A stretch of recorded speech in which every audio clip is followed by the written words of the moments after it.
Red Bull received a £6 million fine and a reduction in wind tunnel time after being found guilty of breaching last year's cost cap.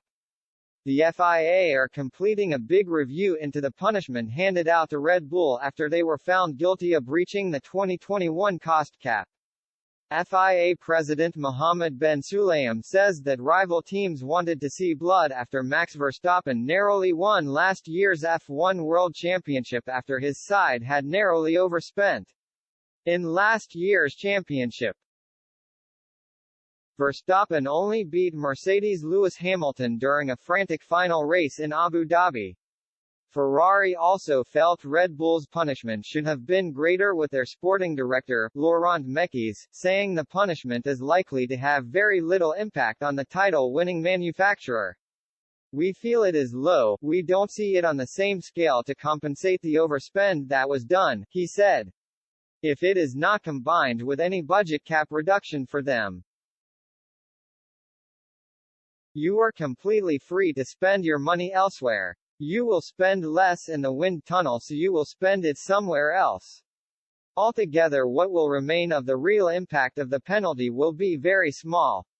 The cost cap was introduced last year in an attempt to bring fairness in spending across the teams and improve competitiveness.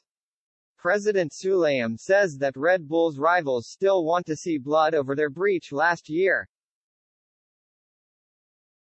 Talking about the Red Bull's punishment to Motorsport.com, he said, "We learned a lot and a big review is going into it.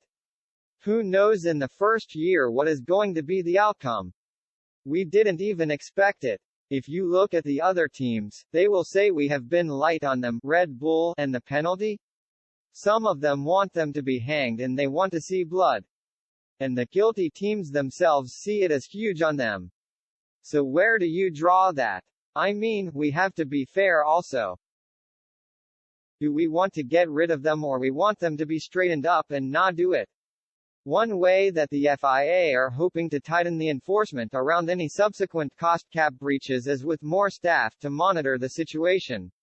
Sulayem added, "The financial regulation has been the first year, policing it is very hard.